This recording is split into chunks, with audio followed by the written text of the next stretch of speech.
talk about the debut record because I think it is one of the masterpiece records of all time. I listened to it very differently than I did when I was a Kiss kid growing up. Also, when I got my first couple shots on rock radio, and even as a programmer, it's something that it's a go-to record that I always go back to. And I'll tell you why, because when I hear it, I feel like I knew something great and different was coming.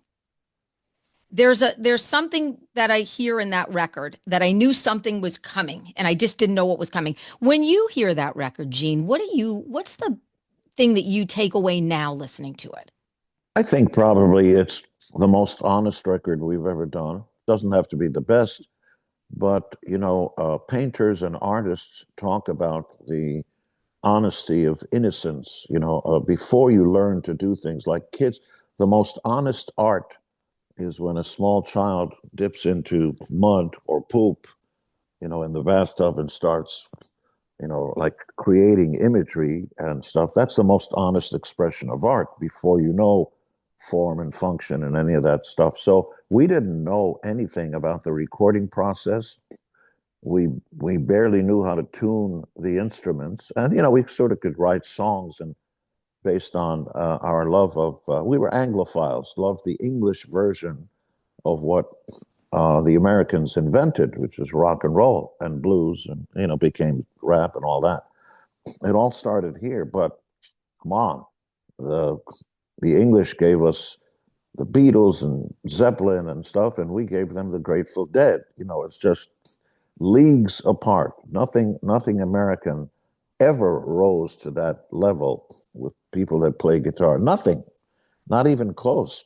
And when you list the top, I don't know, 10 bands of all time, they were all English Yeah. or Irish. Beatles and the Stones and the English Invasion and stuff, on and on and on. Amazing songs. We started writing songs like that and not copying or anything, but within that vein. And it came easy. Paul and I were long, students of songwriting and the English bands and everything. The Kinks. Oh my goodness, those early years. Waterloo Sunset. It was so simple, stripped of even production or, you know, even where to put the snare. Here, we just wrote a song. Ray Davies comes in. You go da da da da da da da da da. The guys go, okay, you start that, and then we'll come in later. Mick Avery go da da da da da da da da da. Pop. Where to put that? Just one snare without the band or anything. It like hits you. It's so simple and defined. It's like a piece of meat with no fat. Yeah. And I got sidetracked because I love the sound of my own voice. And And then, you're going back, and those yeah, moments moved you so much that this was your inspiration for same putting thing. together this Yeah, we amazing wanted record. we wanted to. The thought behind those songs was we wanted to put together the band we never saw on stage. So on one hand, we had sort of this love of Anglophile music and those English bands, but then there was the sameness of if you didn't know much, you couldn't tell the difference between the Kinks or the Stones or the Beatles and everything. They all had basically the same hairstyle, the same age, same, you know.